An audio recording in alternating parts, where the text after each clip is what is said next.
Welcome and thank you for joining us. My name is Karen Corman and I have the privilege of being the Executive Director of your UIC Alumni Association. Welcome to the UIC Alumni Exchange Series. Through the UIC Alumni Exchange Series, we work to bring our alumni and friends a variety of programs and topics so you can explore, connect, and even escape from the everyday with a community of UIC alumni faculty, staff, and alumni experts. Today is a very special Alumni Exchange program as we are hosting live with an in-person component for the first time. We are excited to partner with the College of Liberal Arts and Sciences, the College of Law, the UIC Library, and the UIC Library. We are streaming from the University Club right now in downtown Chicago. You may hear the clock chiming behind me to prove that fact. A small group of alumni and university administrators are here to celebrate National Constitution Day in Illinois and across the country, which was this past Saturday, September 17th.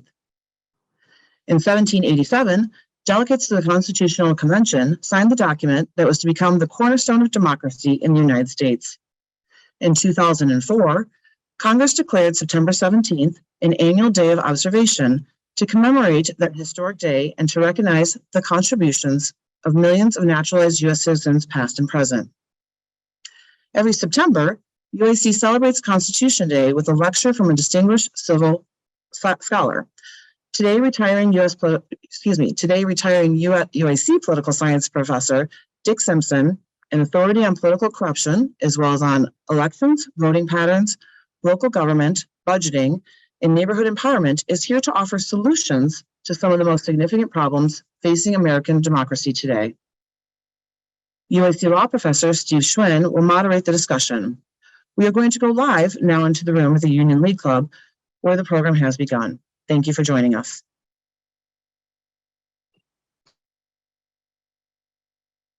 To understand the interconnected nature of the crises we face and the underlying causes. So let me start with a few facts.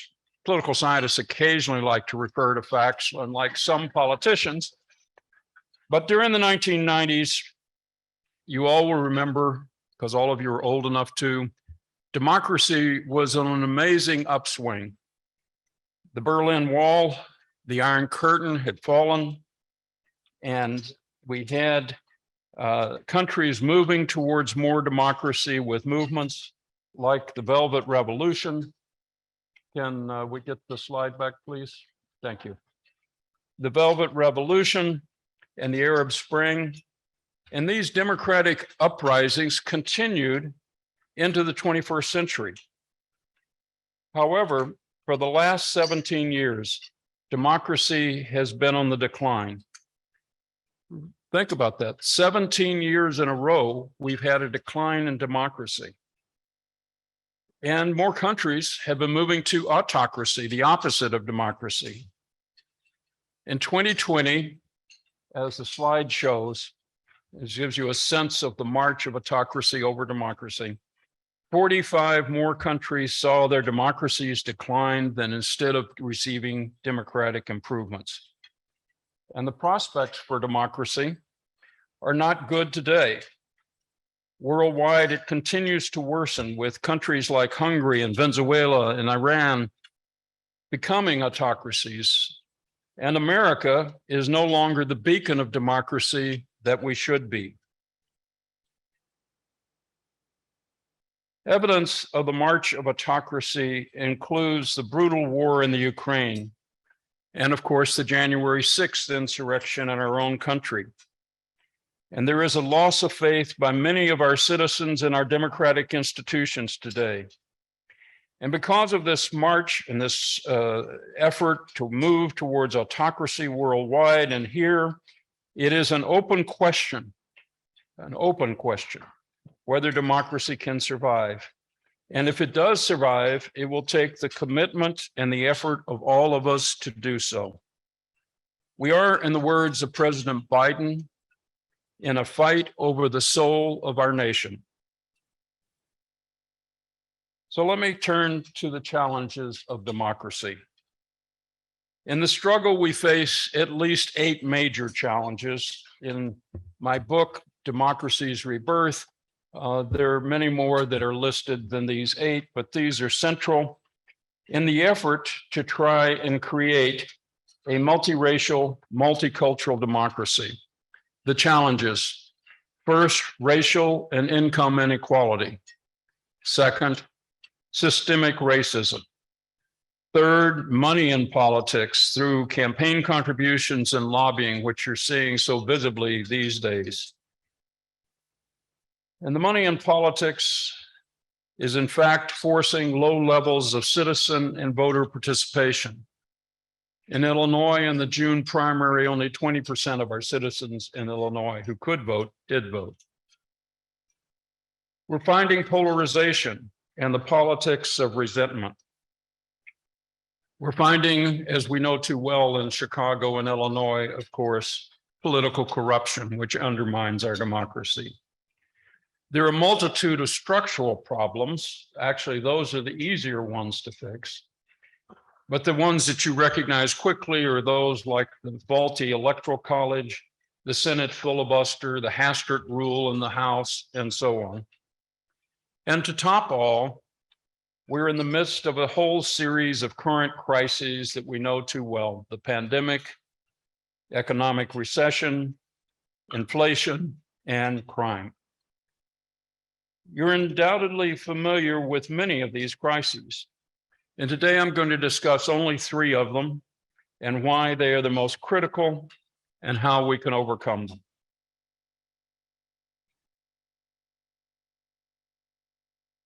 So the first one is racial and income inequality.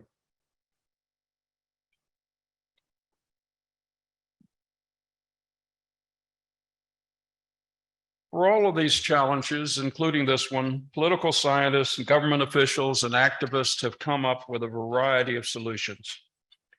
Contrary to what many believe, there are practical solutions to every one of the crises.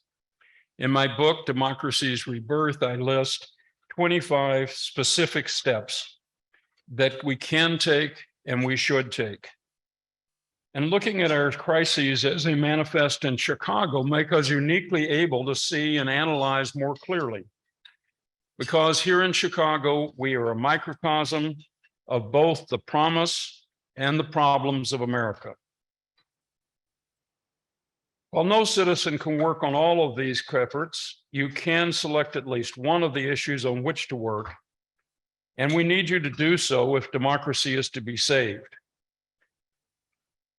But in terms of income inequality, we have to recognize first where we are. Many of the other crises come from income and racial inequality, which have reached the levels not seen in the United States since the turn of the 20th century in the Gilded Age and the Great Depression in the 1930s. And these issues like money in politics, polarization, low citizen participation, come from this persistent inequality. And I believe that the most important reform to address income inequality is simple: create a significantly fairer tax system so that the wealthy and the corporations pay significantly higher taxes. Let me give you a couple of quick facts. Today's income tax level for the wealthy, if they were to pay it, was only 37%. That's the most wealthy, the billionaires. As opposed to the Eisenhower administration, when all the wealthy paid 67% of their income for the year. That is, we're paying the most wealthy, if they paid their income tax fairly, would be paying only half of what they would in the 1950s. Many Fortune 500 companies, as you know, don't pay taxes at all. And as the usual saying goes, many corporate CEOs pay at a lower tax rate than their secretaries. We all know this is not fair and this is not just. So the first step that has to be taken has been the passage of the Inflation Recovery Act, which has readjusted some of the tax rates. But we need to do more to overcome income and racial disparities. The tax laws need a total overhaul to create fairness and to provide the money that is needed to cure many of our other problems. The second problem comes much from the first. Would you advance the slide for me, please? It's not showing. So money in politics comes from all this wealth. It affects political campaigns, how we choose our representatives, and those are marred now by big money and dark money. And this is vividly illustrated in the 2022 election that we now are in the midst of. Central to our dysfunction of elections is that each election is more expensive than the last one. In the 2020 presidential and congressional elections, they cost, for just the presidential and the congressional elections, $10 billion. All of the elections that year cost $12 billion. As I look around, I don't see many billionaires willing and able to make those kinds of contributions to the political campaigns that determine their outcome. But it gets worse. Dark money from super PACs, which keep their donors secret, are now used to fund an avalanche of negative ads, which you can see every night on your TV. And this negative advertising funded by dark money causes many voters to conclude that all politicians must be crooks, or if not, they're at least liars, and therefore voters refrain from voting. So the campaign reforms are also not terribly difficult, just that we don't have the votes, as Mayor Daley used to tell me in the city council. Kid, you ain't got the votes to do that. But I believe unless we reform campaign financing, we will become an oligarchy in which wealthy and corporations own the politicians and dominate the public policy. And some observers say we're already well on our way or in that unhappy state of affairs. So to counter this, we need to publicly finance political campaigns and to restrict large private contributions. And this can only be done by new legislation because the Supreme Court rulings now allow big money and dark money to determine the outcome of the election. Public financing laws are not new. They've already been adopted in states like Minnesota and Maine, in cities like New York and Seattle. They've been tested, but by contrast, Chicago and Illinois is still the wild, wild west, where anything goes in campaign fundraising. Our election fundraising is dominated by billionaires, wealthy corporations, outside political action committees, and super PACs with their dark money.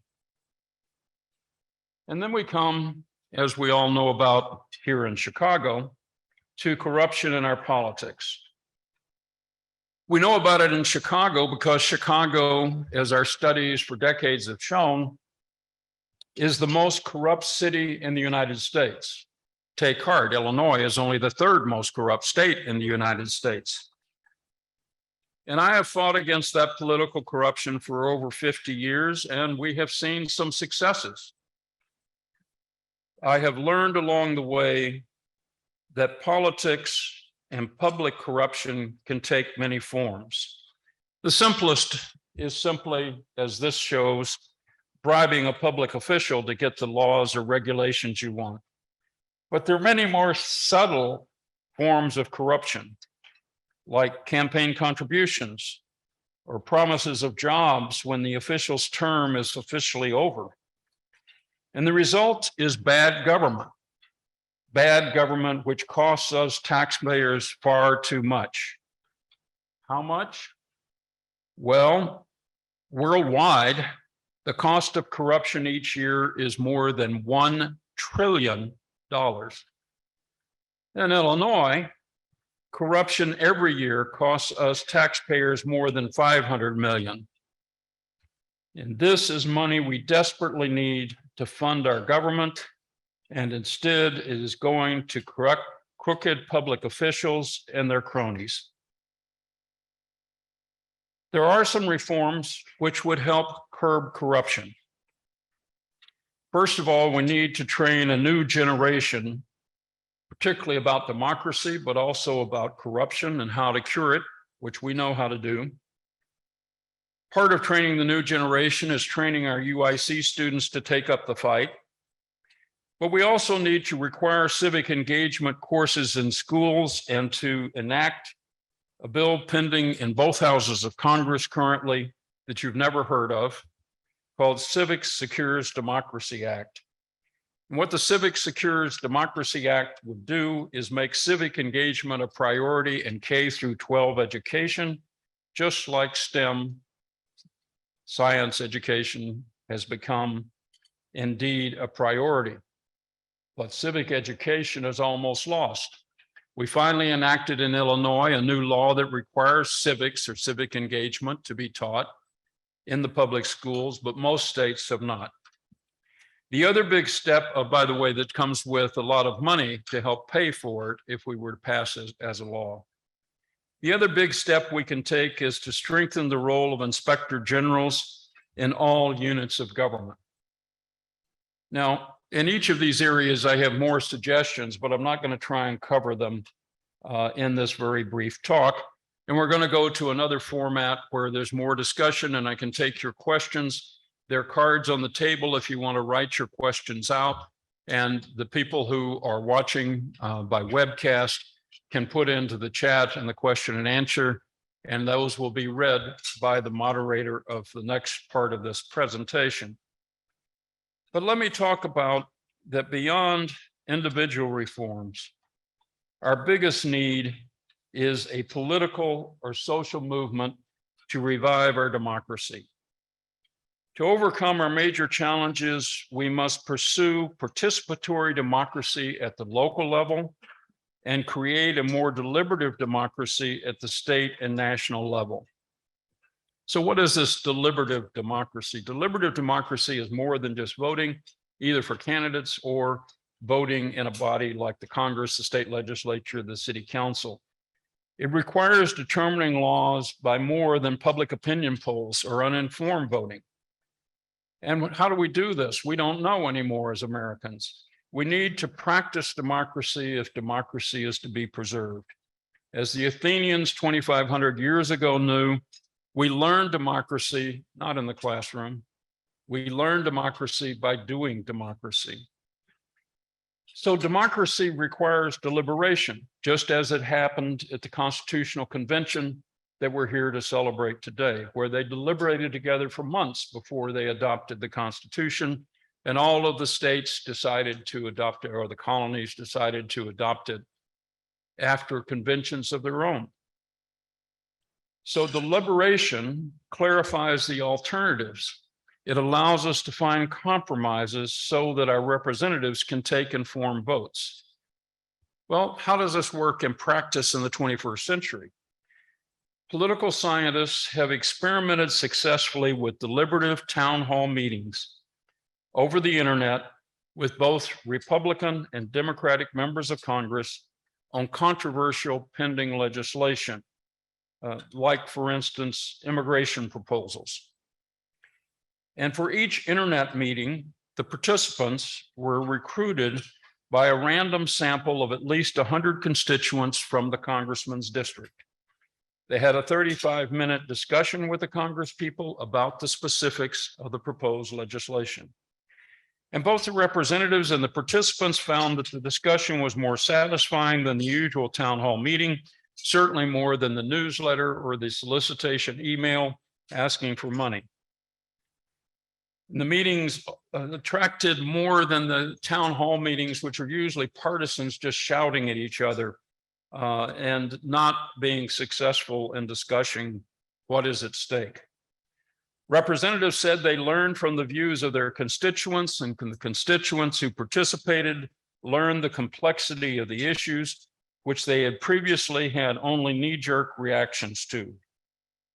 So we should elect representatives only who deliberate with constituents, and we should literally throw out any elected official who refuses to be part of deliberative democracy. As we learned in the pandemic, and as we are witnessing in this hybrid session today, it is possible to use technological tools like random sampling and Zoom to debate issues more broadly and to better consider alternative points of view in lawmaking. Now, about this participatory democracy.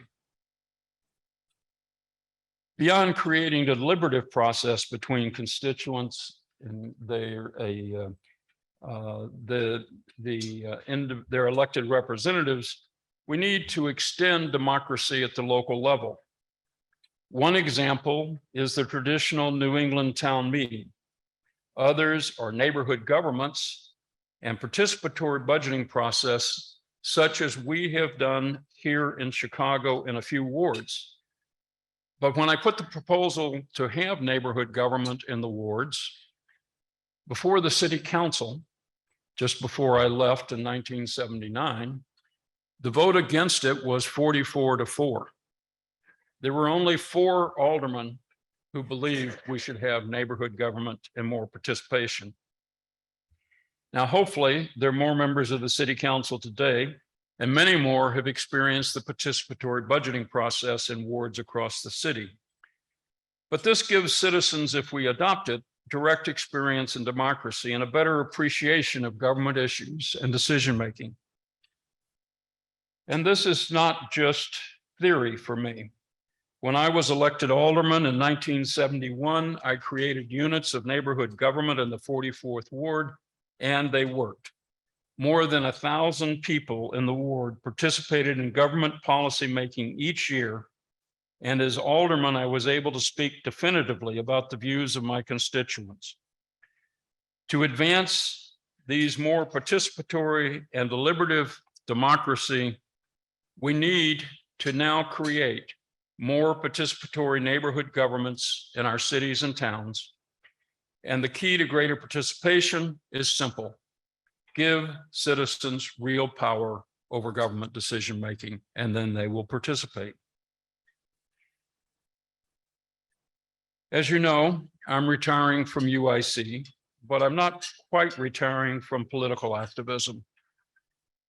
If democracy is to be reborn, it will take the efforts of these and future generations to make it happen. And these are the 2 key questions we need to ask ourselves today.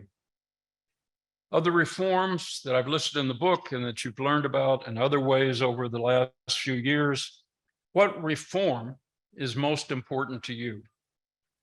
But more important than the question of which reform you care about most, what actions are you willing to take to create a more participatory and deliberative democracy?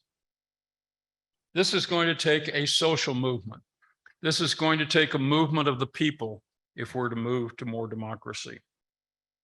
Now, someday soon, we may need to call a constitutional convention or submit a bundle of amendments to the Constitution to reform our institutions so that they work in the 21st century to deal with the challenges that we face. But a constitutional convention or a package of amendments to the Constitution is not the first step. The first step is to build a movement for change, to reform our institutions, and to do that, we must first build an army if we're to win that war. Because, surprise, surprise, there are people in this country who aren't looking forward to a more participatory or deliberative democracy. They like it the way it is. So we need to experiment in deliberative and participatory democracy in our university. There's much more we could do there, but also in our city and in our country. Our democracy needs to be reborn, and we all need to be in that fight. Constitution Day kicks off UIC's civic engagement efforts for the years. And for students and faculty, the priority is simple: to register more students and to vote more students in the coming November, February, and April elections. By the way, UIC has now more than 70% of the students registered, and we have doubled the voting record for the students in every election since 2014.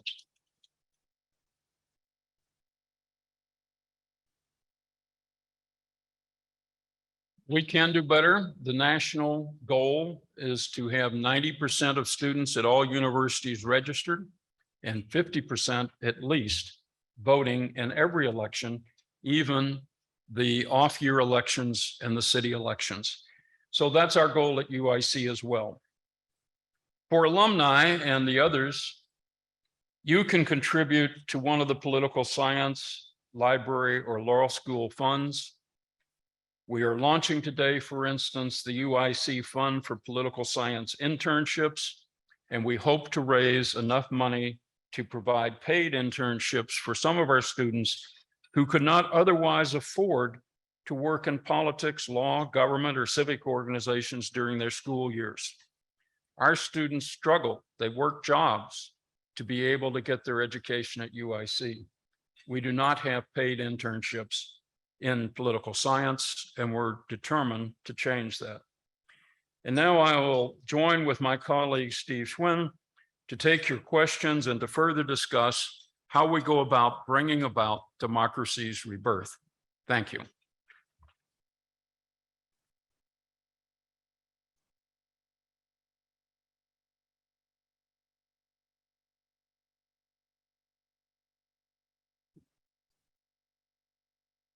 Good afternoon, everybody.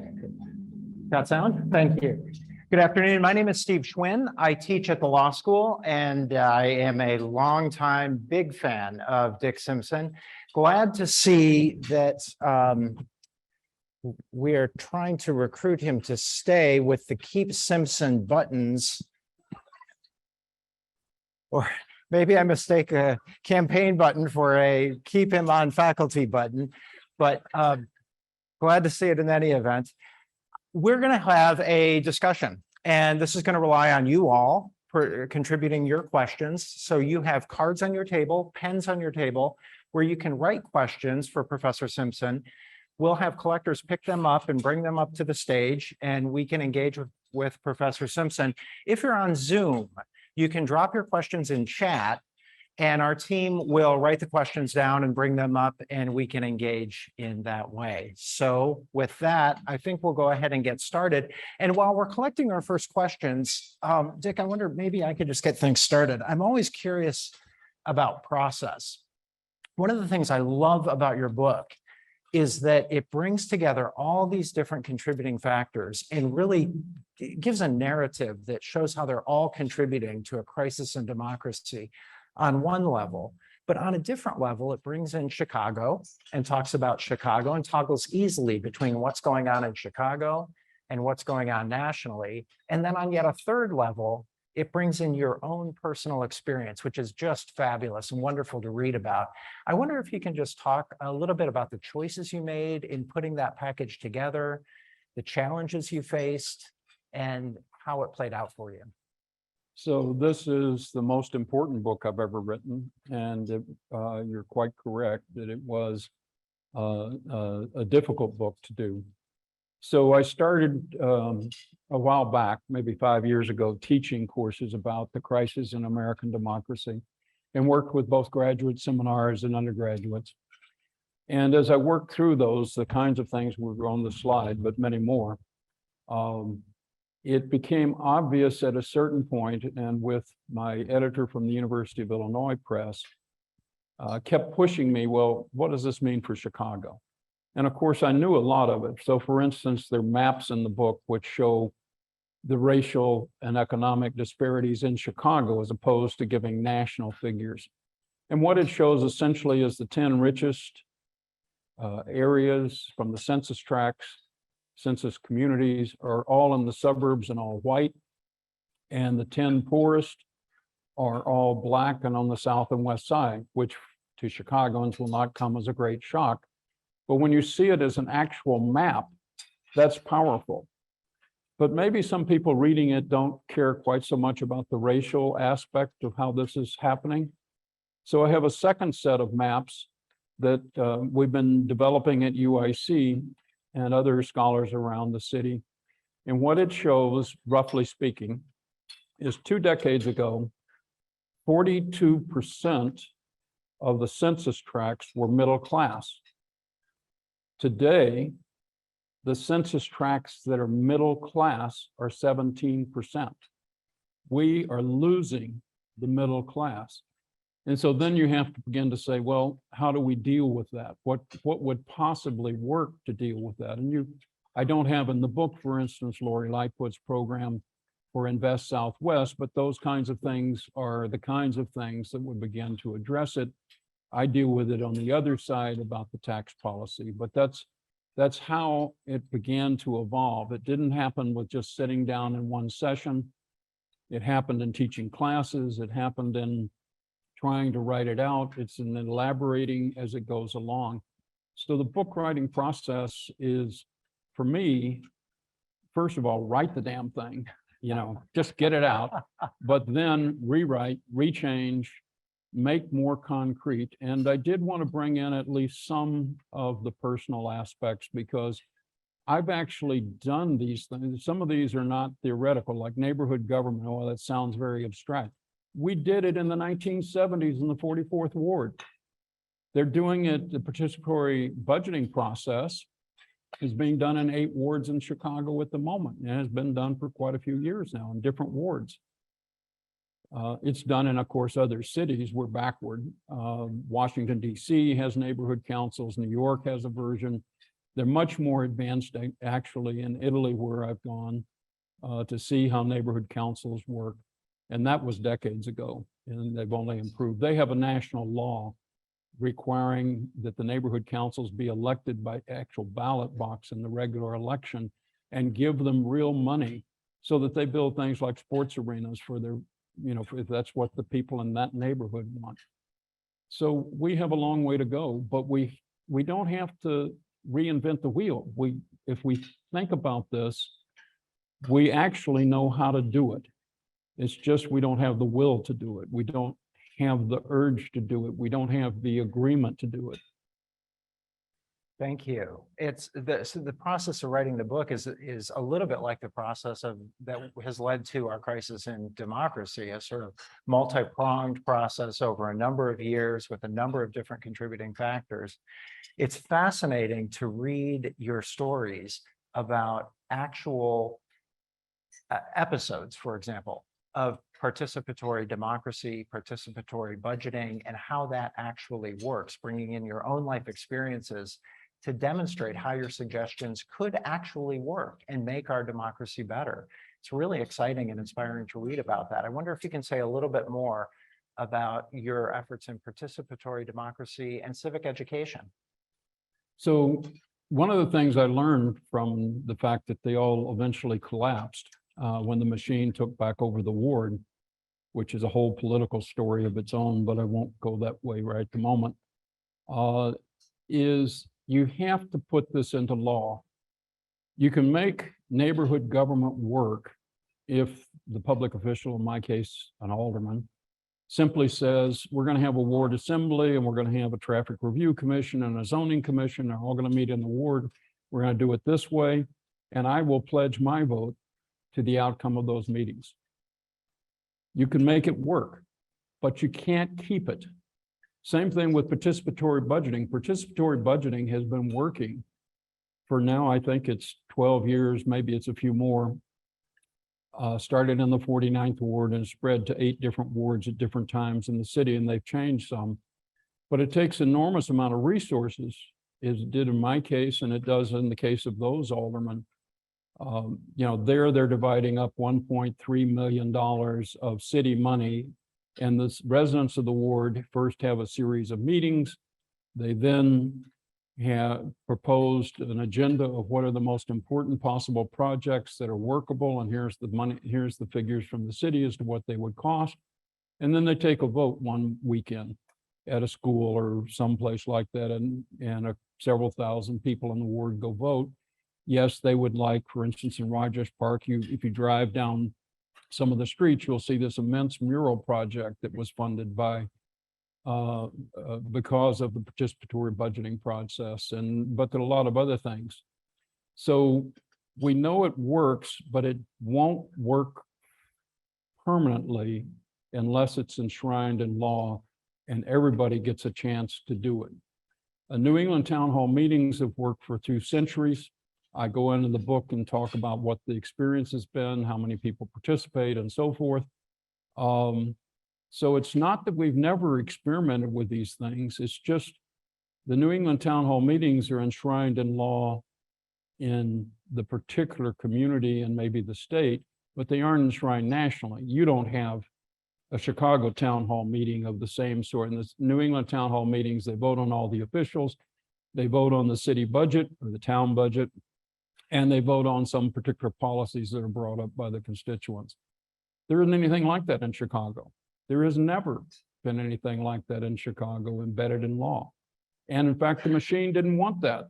The machine wanted to control the power to control what government did, because then they could give out jobs, they could give out favors, they could give out crooked contracts, and then get the bribes back for doing so. And you talk a lot about the machine in the book. Somehow in Chicago, it's very hard to avoid talking about the machine. Wonderful questions have come in. I just want to thank you all for your thoughtful questions. A number of them deal with the political polarization that we're facing in our country today, and you deal with that in your book. Some of the questions go toward helping to educate voters when they seem to behave sometimes as if they don't understand public issues. Some questions, I'm trying to be diplomatic. I won't read the question that was actually written. Some questions go to helping to educate politicians who similarly sometimes might act as if they don't fully understand public issues. What do we do about polarization in a climate where there is widespread disinformation and widespread lack of education about public issues? So let me first take a little bit, because I didn't really answer the last half of your last question about civic engagement teaching. And I've now worked on 3 major books for the American Political Science Association with 70 collaborators on that.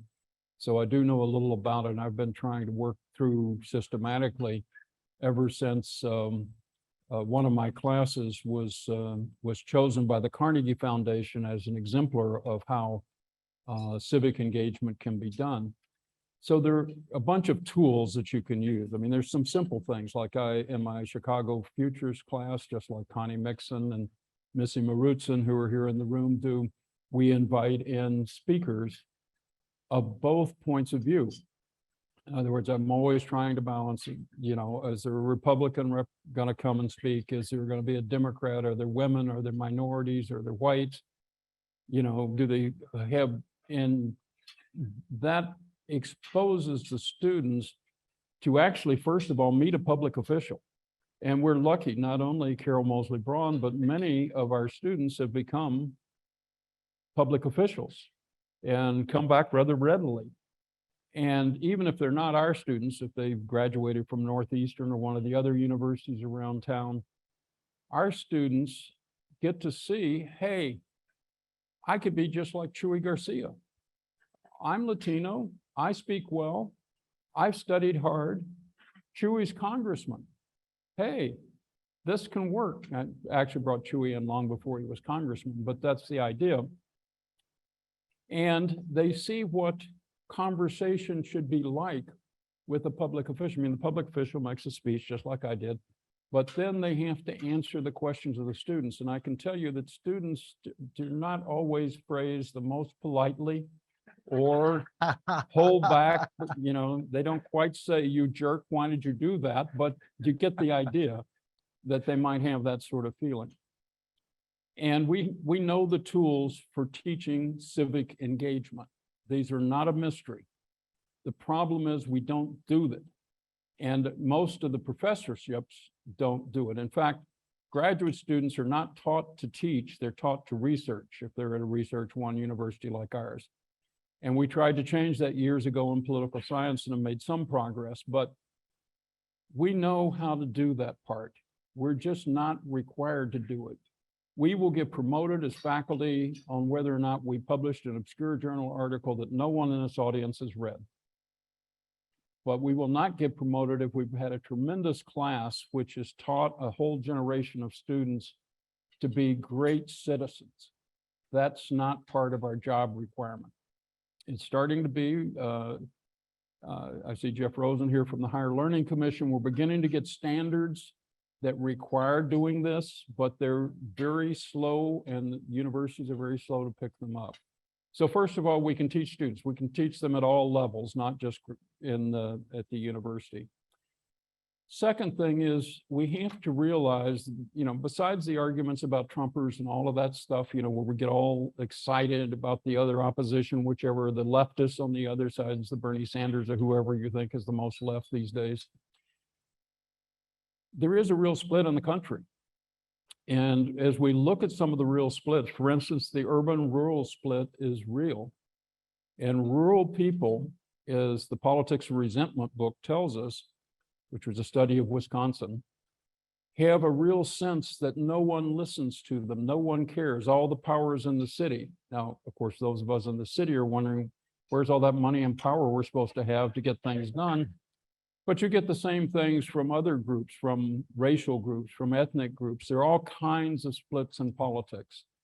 And one of the first things you have to learn in politics, if you're going to be any good at it, is how to deal with people who hold different opinions, who've had different life experiences, who have different legitimate points of view that are different from your own. And you have to learn not to badmouth them. I often try to teach some of my colleagues not to be quite that way, but there's still parameters for what's allowed. That's why in the Congress, at least, you're supposed to say, my distinguished colleague, Joe Schmo, who just said something truly stupid, and then you continue, but there's a certain recognition that Joe Schmo has as much right to be there representing his or her constituents as you do. They got elected. They're representing somebody that has voice, and they're providing that voice. So we've got a lot to learn. And the real problem is we neither teach democracy in schools, nor do we practice democracy in our own lives. And until we do those two things, we're not going to be able to move forward. That's fantastic. Thank you. I knew I was going to run into this problem when I agreed to moderate. I want to take notes, listening to what you're talking about, but I have to pay attention to the questions as well. Let me just ask you on that last point, what does it mean to practice democracy in our lives? So to be able to practice democracy, there's some simple things like learning who the candidates are and voting. But I've often suggested to my students that voting isn't the most important thing, actually.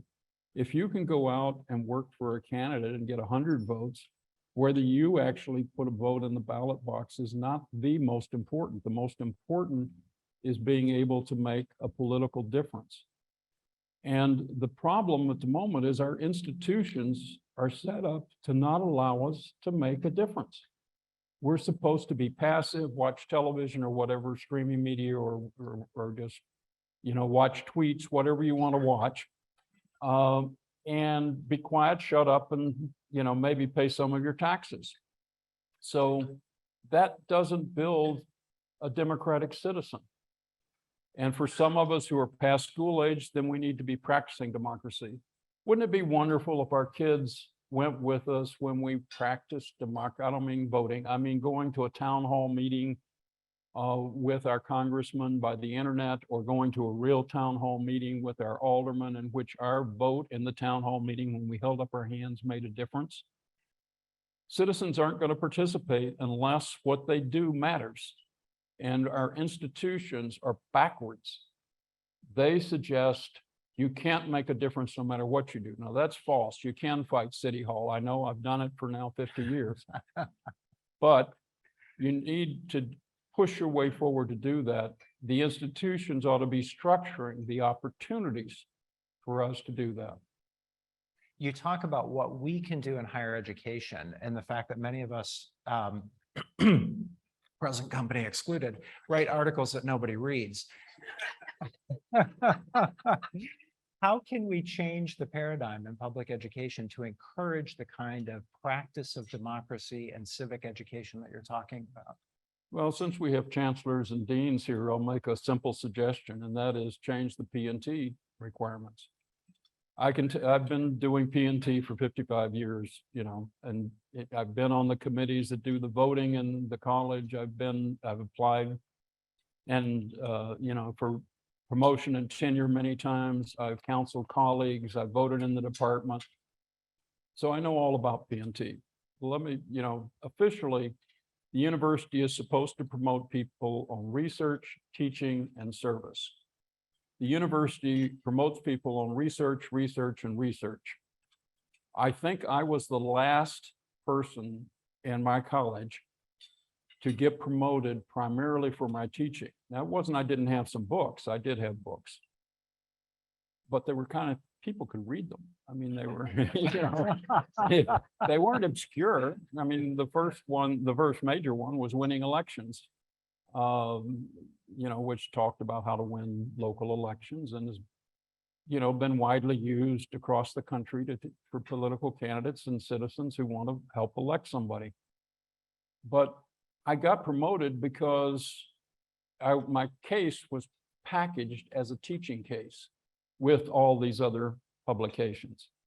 I can tell you today, if that case went forward to my college, it would be turned down. Same case is simply our teachings. We now require that you fill out all this stuff about teaching. Well, they sort of say, like Mayor Daley used to tell me about voting, you ain't got the votes, kid. Well, that's nice. We're glad you teach. Now going on, you know, back to research and service has never counted. Never in my entire time at the university has service counted. I mean, I've been alderman, I've run for Congress, I've passed, you know, convinced mayors and others to pass legislation. None of that has ever counted for anything in the university. It's nice that all of you are here today, and I appreciate it.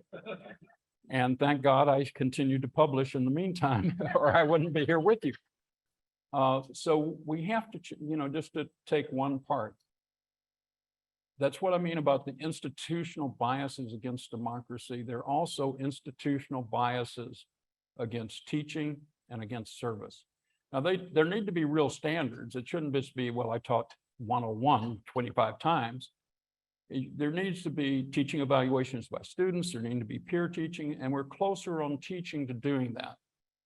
But if you put up a service case, there is no way to show in an objective fashion that the service was any good.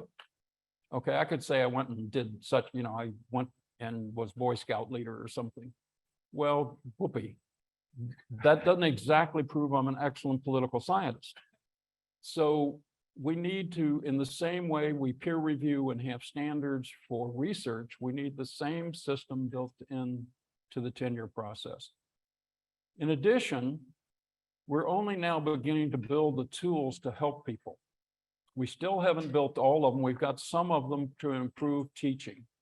Like at my American Political Science Association, we have regularly had teaching and learning conferences, not about research, except research on teaching and learning, but not about research into abstract who won the congressional election in 1924 in Podunk, Arkansas, but instead about what are the methods of teaching, how do they work, what works well, and what's the proof. We've had that teaching and learning conference for, I think it's 16, 17 years now. So that in the disciplines, we're beginning to provide tools. So as I mentioned, I've been part of 3 major books by the American Political Science Association: Teaching Civic Engagement across the disciplines, meaning how people in the arts and others can teach civic engagement, not just political scientists, and Teaching Civic Engagement globally. What do we know about the experience in Greece and all over the world, Africa, so on, about teaching civic engagement, because it is done differently in other places.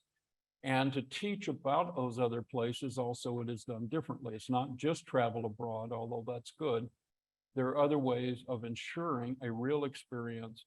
And so we are just now producing these tools. The first book, I think, was published less than a decade ago. We've had 3 in succession, and we now have several others. But my political science association has just decided they have to pause in publishing books on teaching political science because they are too expensive in time and money from the time from the staff and money to be able to continue to do that. Why can't a foundation come forward and say, by God, it's important, let's teach teachers how to teach? That might be useful. I was at a conference last Thursday of local area teachers talking about civic engagement and empowerment. And what was inspiring to me about it was the sheer numbers and the enthusiasm that they have in a climate that is singularly challenging for grade school teachers these days because they're just under attack from all sides. Dick, I've got two lines of questions, and I mention that because I want to make sure that I give you plenty of time to answer both. One, you talk about a little bit in your book, but a number of questions have come in. And the second is not in your book, but I really want to hear your thoughts on this. So as to the first one, the Constitution, and given that we're celebrating Constitution Day, it seems appropriate to talk about the constitutional constraints on our system that contribute to political polarization, the democracy's decline, all of the problems that you're talking about in your book, but also restrain us in thinking about solutions. And I wonder if you can talk about the Constitution's constraints on our democracy. So there are a number of them. It's a particular problem, the way the Supreme Court has interpreted the Constitution. I use the example of Citizens United, which, just to take one area of the problems, says that anybody can give however much money they want to anybody running for office. And in fact, if you use the right mechanisms, you can keep it a secret that you gave the money to anybody by going through a super PAC. I won't go through the mechanics of all this. They're fairly straightforward. So one option is, for those kinds of problems in the Constitution, we could create an amendment that says Citizens United is decided by the Supreme Court is junk. Instead, we have an amendment that says these are the ways we will hold elections, and we've tacked it onto the Constitution as we've done all the other amendments, like the presidential terms or the amendments that came out of slavery that declared freedoms for all people in the United States and so forth. So there are ways we can deal with the Constitution, but I've become more enamored at the moment with ways we can get around the Constitution and the Supreme Court. I'll give you just one example of a simple one. It may not seem simple to you first of all, but as you know, we've had 5 elections in which the person who got the popular vote was not elected president of the United States. I won't go through all of them. That can be your political science history class that you can look up. But that means that the majority opinion was thwarted by the Constitution. So you could amend the Constitution and say the Electoral College will work in this other way. But there is also an effort, a national voter project effort, which has states around the country agreeing essentially to a state compact, which says that if the number of states which would provide a majority of the 270 electors all agree, all of us states like Illinois will cause the electors not to be whoever got the most votes in our state, but will be pegged to the national majority vote. And this is perfectly legal. It doesn't require a constitutional amendment, and we're already up to nearly 3/4 of the states we need to pass this legislation to be able to bypass the Electoral College, because the Electoral College is clearly undemocratic. That is, if a majority of people want Smith or Jones, they should get Smith or Jones as a president. Now, there are all sorts of arguments in the old days, of, why did they put it this way in the Constitution? And I could tell you that, and you could too, but we don't need to know. All we need to know is, does it work today? And the answer is, it does not work today, and it causes a great system of inherent problems. So at the moment, I do think we will have to have a constitutional convention, or the alternative is a bundle of constitutional amendments all passed at the same time, which guarantees all kinds of things that we ought to be guaranteed in a new constitution if we were thinking about it today. But that's not the first step. The first step is workarounds that are known and are tested and will withstand scrutiny. A number of others would be simply, we could pass a lot of laws in Congress, were Congress available to pass laws, that would solve a bunch of our problems without having to have a constitutional amendment. For instance, we could, as we run the presidential elections, create a public funding process. We could go to ranked choice voting. We could have national voter registration. I could list all day long things Congress ought to do, and so can you. We need overcome the filibuster, at least in specific cases of real national need, if not on everything. My own view is the filibuster ought to be eliminated. The Senate itself is inherently undemocratic, but that's a much longer discussion. And just, you still do have to balance some between protecting rights and promoting democracy. I love this idea of sidestepping the Constitution, looking for areas that the Constitution would allow us to develop policy kind of outside the box in a way that would achieve political results that are democratic and good and wise. I can almost see the framers and all the people over our country's history who have had a role in shaping our Constitution just kind of smiling at these ideas because they're just so elegant and fit so well with our constitutional system. I mentioned I have one more question that's not in the book that again, I'm sort of synthesizing a number of questions that have come in. So the question is, what is your legacy? What do you want your legacy to be? Part one, with the recognition that Dick Simpson is somebody who treats retirement as an opportunity to do more work. So the idea of legacy is premature, but as a professor, what's your legacy and how can we carry it on? So I've always understood myself to be a teacher. Even when I was in politics, I saw myself as teaching by what I did. That's why we did the ward assembly and things. It wasn't just to make the ward itself work better, but to show how democracy could be practiced. It's why, when I was alderman for 8 years under Mayor Daley and Mayor Belandic, and I led the opposition bloc, my legislation got voted down every time. But somehow, oddly, a few years later, it would come forward as Mayor Daley's legislation. In fact, just a side note, Paul Douglas originally suggested that we didn't need bridge tenders on all the bridges all the time, particularly during the dead of winter when no boats could go up and down the river, that perhaps bridge tenders weren't quite that essential, but they were very good precinct workers for the machine. So he proposed this in 1939. It was actually adopted and cut the number of bridge tenders when Harold Washington became mayor in 1983. So it only took, 40 years, give or take. Sometimes it takes a little longer. But I saw my role and do see my role as trying to explore, understand, and pass on knowledge and help others develop their potential. That's, if I have a legacy, that's what I see my legacy as being. And some of you have other professions and other approaches, but I think that approach to your life, having one central idea. Now, I did other things, politics, I was a minister, I did lots of stuff in lots of arenas.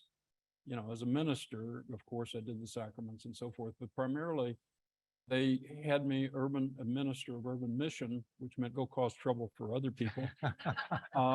And so my ministry was to teach what was in the Holy Scriptures as our faith happens to see them, but to also understand the scriptures of other faiths. The Jewish word is rabbi, teacher. One understands and passes on what insights they have with the humility of understanding they don't know everything. And other people have insights. And so other people can lend those insights to you, and you can pass them on to your children, your grandchildren, your friends, your family, and all the others. That's beautiful. and inspiring. Thank you very much.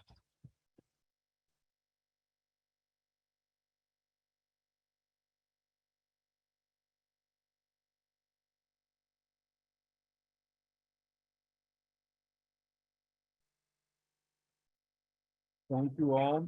If any of you want a copy of the book, I'll be out afterwards signing. If some of you, I tried to speak to most of you as you came in, but if I didn't get a chance to speak to all of you, hopefully I'll get to speak to the rest of you as the luncheon ends.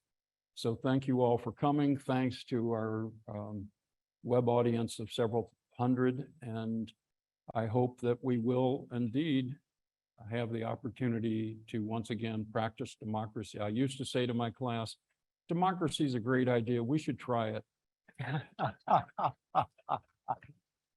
Thank you.